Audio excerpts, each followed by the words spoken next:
Hey guys, Brigitte with San Diego Seed Company, and today this is video number 3. Everything you need to know to set up irrigation for a beginner gardener. So if you haven't seen the other videos, check them out. I go in depth on what the pieces are called. I run through how to connect them, where to get them, why do you want irrigation, everything you need to know. So I'm not gonna waste any time on that. I'm gonna hop right into actually putting in an emitter into the line and adding it to something like a pot. So we have our irrigation line here. We actually ran it underneath the patio because we're gonna run it to a box on the other side of the garden. But I've got this awesome plant here with some strawberries in it. Why not put this on irrigation so it's watered regularly and consistently? I can simply tap off this supply line. I can use what's called micro tubing, or sometimes they call it spaghetti tubing. So this is basically a supply line that is smaller, and I can run it to this. So let's actually do that. So tip number 1, pro tip, okay, I've learned this the hard way. Whenever you're connecting something to any line, spaghetti or supply line, you want this to be straight, okay? You're gonna have less chances for leaks when you add in an emitter, okay? So what I'm gonna do is I'm actually gonna trim this off so that it's straight. There we go. You want nice, sharp scissors. Sometimes clippers are not good enough. You don't wanna smash the line. You want it to be really clean, okay? So this is called the staked emitter because it's on a stake, right? Pretty simple. I like these because you can move them around. You can pull them up, move them to a different plant as that plant dies and you put in a new plant. It's a very simple system to use. Great for pots and raised beds, right? So this simply gets pushed on here, right? Through the barbed fitting. Every one of these staked fittings comes with this is called a barbed coupler. So this is actually gonna allow me to connect the line to here. So it's sharp so that it can connect, very simple. So what I'm gonna do is this is gonna go in here. I'm gonna stick this in here. What's great about this is this one emitter is probably gonna put enough out for this pot, which is fabulous. I have my spaghetti line. What I love about this too is it's thin and it's kind of easy to hide, right? Because you know, irrigation's a little ugly. So you can tuck it behind a plant. You don't have to have it, you know, running and being a trip hazard and very visible. I wanna run this to here. So I'm gonna give myself plenty of slack because I also know that I might move this pot a little bit. So I'm gonna give myself some extra slack. I'm gonna cut this again, very sharp scissors. And I'm actually gonna puncture inside of here, and I'll go pretty low, and I'll do it down here so it's nice and even, and connect it. Now, a word about different types of pokers or punctures that you can use for the line. Lots of different ones out there. Some I love, some I don't love. You're gonna have to find what works for you. Some of them I don't like because you're more likely to punch all the way through the line, which is a bummer. Or, you know, like the small handheld blue ones, they get ruined pretty quickly. So depending on what you want, you know, you'll have to figure it out. These are nice because you can put them on your keychain. And, you know, for us on the farm, I need this on me all the time. So this is a good one. This one's cool because it doesn't take a lot of force. So that's nice. And it only can go so far, so it's not likely to poke all the way through the backside. So now, before you get scared of poking holes in your line, it's always important to have something called goof plugs. They're called goof plugs because you're gonna goof up. You're gonna put a hole somewhere that you don't need it.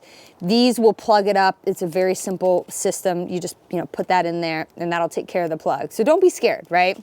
So I'm gonna do it, I'll do it on this side because I want it to be like this, right? I'm gonna poke the line through. You can hear it pop, right? So I've got a nice little hole there, and the hole is always going to be a little bit smaller than the actual barbed fitting because you want it nice and tight. This is gonna go in. There we go. Now that, you saw that took a little bit of effort. You want it to be tight. You don't want that hole to be too big because then you'll have a leak. Then I take this spaghetti tubing. It should meet all the way to that piece right there.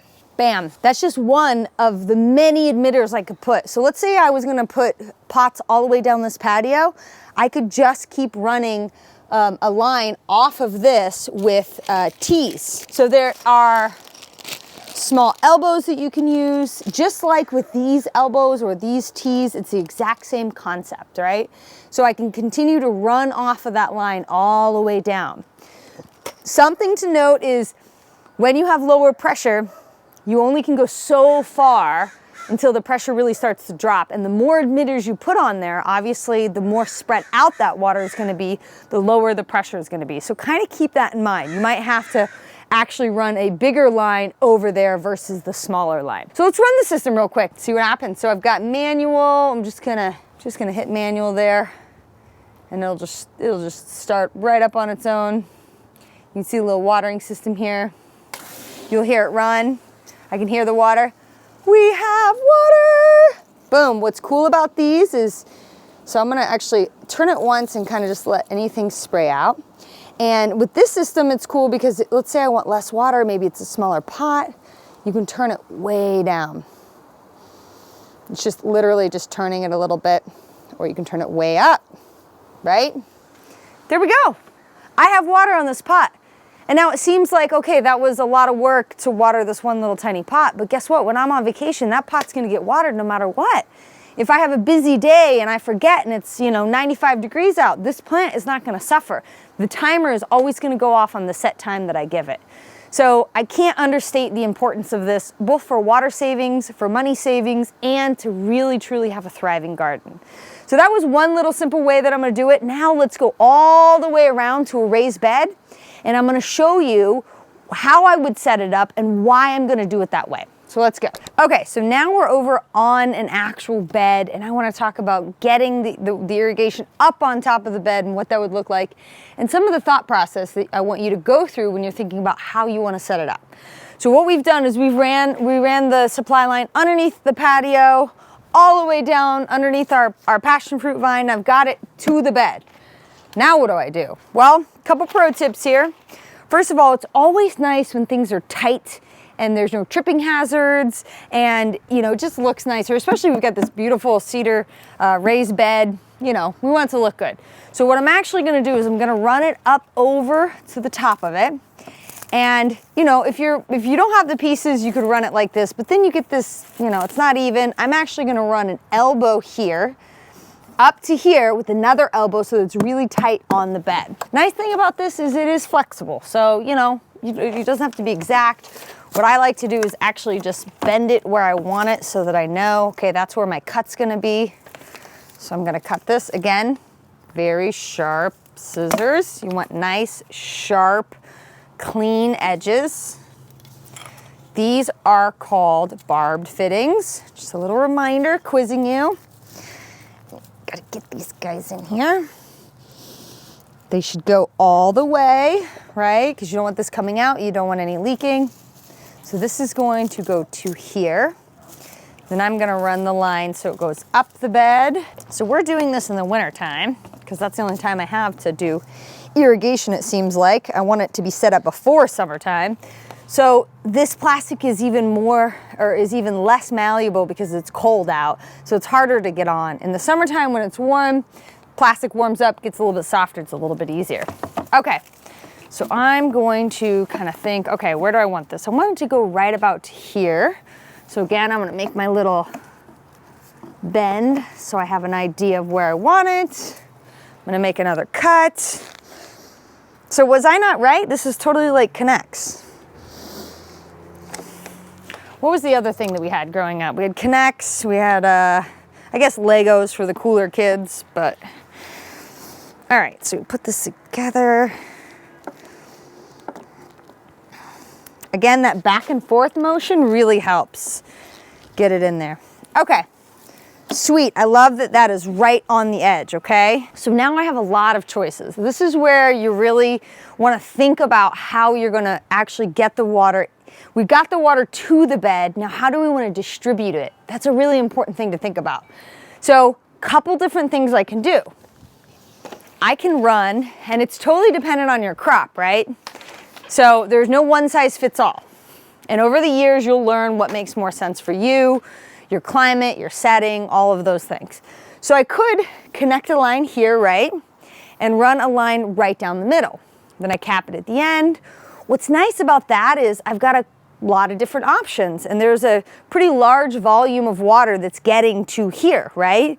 I can either decide to use barbed emitters that go directly into the line, which is nice, but that also means I only have water really in the center of the bed. I could also use inline emitters because I can squiggle these throughout the whole bed. This is a nice option because you have a larger distribution of water, but one drawback is it depends on the flow rate of these lines. Now, if you have a really low flow rate, you're gonna wanna leave this on for quite a long time. Remember that it's always a better idea to water deeply and less often than shallow and more often. That's because you want to train your vegetable roots to go deep searching for that water, and the bigger the sponge we have, so the larger the area that's moist, the longer it takes for it to dry out. So it's really important. If you're only watering for 5 minutes on this little drip line every single day, you're only watering the first inch of the soil and the plants are not going to thrive. In the years I've been teaching farming and gardening, that's something that I've really noticed is a common mistake people make. So if you run this polytubing, yes, we're distributing water in a larger fashion or in a bigger area, but I'm gonna have to water more often. So let me walk through the thought process. So I've got cilantro here, I've got some radishes here. I know I'm gonna need pretty even distribution of water. So what I think I'm actually going to do here is I think I'm actually going to run 2 lines. So what I'll do is I'll connect this here. And again, it's not one size fits all. There's lots of different ways to do it. It depends on what you're growing, what you plan to grow year after year. We know that this bed is right next to our kitchen, so we're probably gonna do herbs and quick, easy to harvest crops, right? That's what I'll probably, we might do arugula in this after these crops are done. So they all kind of have the same watering patterns. So what I'll do is I'll come down here. So basically I want 2 lines in here because I really want this to be watered well, okay? I don't want to water shallowly so that only the first inch of the soil is getting moist. I know to do that I'm going to need more distribution of water.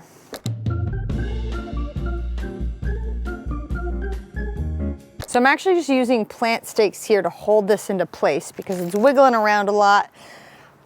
Big pro tip, don't get the cheap ones. This makes a really big difference. You want longer and stronger, thicker diameter stakes. Otherwise, especially if you have a newly filled bed, they're really not going to stick very well because it's very soft soil that doesn't have a lot to grip to. So over time, these lines will get more malleable. They will stick together, they'll lay in the bed a lot better over time. Okay, so you need to end the line. You have to close this. Remember I said in video number 1, you can use a piece like this, which is like a figure 8, which it goes on. The line gets bent, and then it holds the other end. Guarantees that it's not gonna come apart, which is really nice, right? So now I have the basis of my system set up where I have the supply line. Now obviously there's no water coming out of this, and the reason why I decided to do a U-shaped versus just one straight down the middle is because I want to have more water coming out of here than if I just did one. I want this whole bed to be really completely moist all the way through, especially because I know that this bed I'm going to do a lot of direct sowing. Direct sowing is great and it's an easy way to get crops, but essential to direct sowing is that there's even regular watering, right? So what's great about this system is you can keep adding and you keep changing it. It's very simple. Let's say you decided that you don't want a U shape, you want one down the middle. It's very easy, it's plug and play because you can get these pieces. I can change it at any point. I can take them apart, I can put it back together in a different configuration. Maybe I want to do something where, it's a T like this. It's totally dependent on your setup. Now what I've decided is I'm going to use this, this spaghetti line that has emitters already set up in it, and the reason why I'm going to do that is because my first choice would actually be to add tons of these. We don't have enough of these for the video, okay? So I'll show what that's like. But again, more than one way to do this. So I'm going to connect this line. You're just going to use a barbed coupler. I'm going to poke my hole so I can get the coupler in. I'm going to do it over here. Important pro tip here, it's always a better idea to put the barb in on the side versus up. You're more likely to get it to pop off or blow off if the barb's coming up like this, and it's just not as clean of a look. So I'm gonna do it on the side here. Another pro tip, see this here? That's not enough space for the plastic before the emitter. So I can either use the other side, or what I'm actually gonna do is I'm just gonna cut this off right behind the emitter that's inside, because I need ample space to get the barb on. If the barb is only on a little bit, it has more of a chance of blowing off. It needs to be fully on. So then from here, because water emits from multiple spots out of here, I can simply run this however, whatever configuration I want to do it. I can do it squiggly like this, and I can run as much of it as I want in here. So at the end of these lines, you need to put a plug. If you don't put a plug, then guess what? The water will just escape. So I'm gonna go like this. So goof plug is a great way to plug the end of these lines here. See, that's gonna stop the water. That's the bigger side is what you hold on to, smaller side is what goes into here. Boom. So that has been closed, okay? When I run the water, it will flatten quite a bit because there'll actually be pressure in there. So again, just one of the many ways you can do this could be with this spaghetti line with the inline emitters. The other way that I would personally do it, because I'm not a big fan of these, of the inline dripping unless it's a really high volume of water that's coming out. Typically this doesn't emit enough. I like these barbed emitters that you actually put into the line. And the reason why I like it is because you can put more if you need to. Now it's less flexibility because once you put it in there, you either have to pull it out and put in a goof plug, or you have to leave them in there. But for me personally, that is what I would do. I would actually put maybe 1, 2, 3, 4, 5, maybe 6 down this line, run another line down the middle, do 6, and do another one here. So, and the way that you do that is, again, you use some type of poker. This is a little nice little handheld one. These guys just get pushed in. These actually have little threads, which is nice because you can kind of get them to grab. So another thing that's great about these is they have different spray patterns. So it actually will show on there what it'll spray. So this one is 360, so it's gonna spray 360 degrees. They have ones that are only 180, so you could put them on here and guarantee that you're not spraying over the box. Again, those are my favorites, but everybody, it's just as personal as the way that you dress, right? Everybody has a different way of doing it. As long as you follow the same principles about making sure you have good supply line, you have the right pressure, and that you are using the pro tips of cutting everything correctly and getting everything put on, you can create it the way that you want. Okay, so I just went and turned on the water. You can already hear pressure coming through here. Give it a second as the lines completely fill up. You can see water dripping out of here. So you can see how they're different, right? In the way in which they water. All right, so this is actually called a mushroom sprayer. And it's because it waters kind of like a mushroom. I'm gonna pull this over here so it doesn't get the edge of our box. Now look at the difference in the amount of water it puts out. This is huge. So you can see why I would choose one over the other. This is putting little drips out, which is great for mature plants that are, you know, that you can run this long enough, or you can run enough of this. But as you can imagine, like, see, it's only dripping, what, this is every, like, I don't know, 8 inches? Look where we're only getting water, right? So personally, not my favorite way to water. These are great because I'm really getting the box really wet. But as you can tell, is it too much? I don't know. You would have to decide dependent on what you are growing.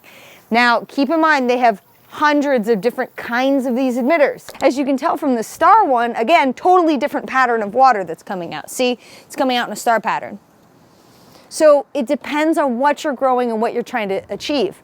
These guys over here, especially if you're in really hot, dry climates, if you're a new gardener and your bed is full of new soil, you want a lot of water coming out because you want this whole thing to be really well hydrated. Another thing that's great about these is I'm not gonna have to run it for as long. This drip, I'm gonna have to run for quite some time. So you can make the decision on what makes the most sense. I guarantee you will change over the years as you become more of an experienced gardener and you have a better idea of what your plants need. And keep in mind, every crop is different, right? So that is irrigation in a nutshell. Remember, the most important part about irrigation is it's saving on your water bill, so it's watering more efficiently, and it's saving your time. Can you imagine if you spent less time running outside, hurrying up to water things on a hot day, and everything was already being irrigated? If that's the case, you have time to plant so much more. So I don't know about you, but that's what I'm always striving to do. So make sure you check out the links in this video. We have links to all these different products, where you get them, discounts for you, everything that you need, and let me know how your irrigation journey is going.